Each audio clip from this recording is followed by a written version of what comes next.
السلام علیکم سامعین اور ناظرین، قصص النبیین از سید ابوالحسن ندوی کے 14ویں سبق کے ساتھ حاضر ہیں۔ عنوان ہے الملک یرسل الی یوسف، بادشاہ یوسف علیہ السلام کے پاس قاصد بھیجتا ہے۔ تو سید ابوالحسن ندوی لکھتے ہیں وَلَمَّا سَمِعَ الْمَلِكُ هَذَا التَّأْوِيلَ وَالتَّدْبِيرَ فَرِحَ جِدًّا وَقَالَ مَنْ صَاحِبُ هَذَا التَّأْوِيلِ۔ پچھلے سبق میں ہم پڑھ چکے کہ حضرت یوسف علیہ السلام نے بادشاہ کے خواب کی تعبیر بھی بتائی اور پھر جس مسئلے کی طرف اشارہ کیا گیا تھا اس کی رہنمائی بھی کی کہ جو معاشی طور پر بدحالی آئے گی تو اس کا علاج کیا ہے۔ تو بادشاہ نے اس کو سنا، بہت خوش ہوا، اسی کا ذکر کر رہے ہیں۔ وَلَمَّا سَمِعَ الْمَلِكُ، اور جب بادشاہ نے سنی هَذَا التَّأْوِيلَ، یہ تعبیر، وَالتَّدْبِيرَ، اور اس کی تدبیر، اس کا حل، فَرِحَ جِدًّا، بہت خوش ہوا۔ بادشاہ نے جب یہ تعبیر اور پھر اس کی تدبیر سنی تو بہت خوش ہوا۔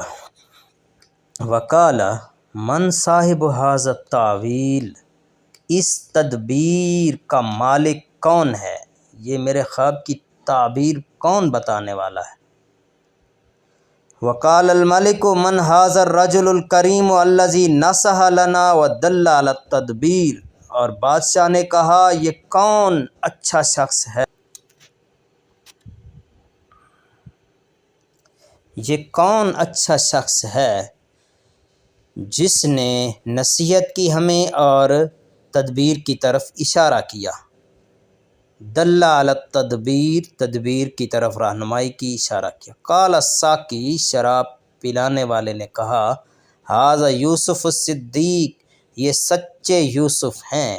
وہو الذی اخبر انی ساکون ساقیا لسیدی الملک، یہ وہی ہیں جنہوں نے خبر دی کہ عن قریب میں شراب پلانے والا ہوں گا، یعنی انہوں نے مجھے پہلے ہی بتا دیا تھا کہ تو شراب پلانے والا ہوگا اپنے آقا بادشاہ کو۔ واشتاق الملک الی لقاء یوسف، بادشاہ مشتاق ہوا، اسے اشتیاق ہوا سیدنا یوسف علیہ السلام سے ملاقات کا۔ لقاء کا مطلب ہے ملاقات۔ وارسل الی یوسف، یوسف علیہ السلام کے پاس قاصد بھیجا۔ وقال الملک، اور بادشاہ نے کہا ائتونی بہ، اسے میرے پاس لے آؤ، استخلصہ لنفسی، میں اسے اپنے لیے خاص کر لوں۔ یہ آیت کریمہ ہے۔ ائتونی بہ، اسے لے آؤ، استخلصہ لنفسی، میں اسے اپنے لیے خاص کر لوں۔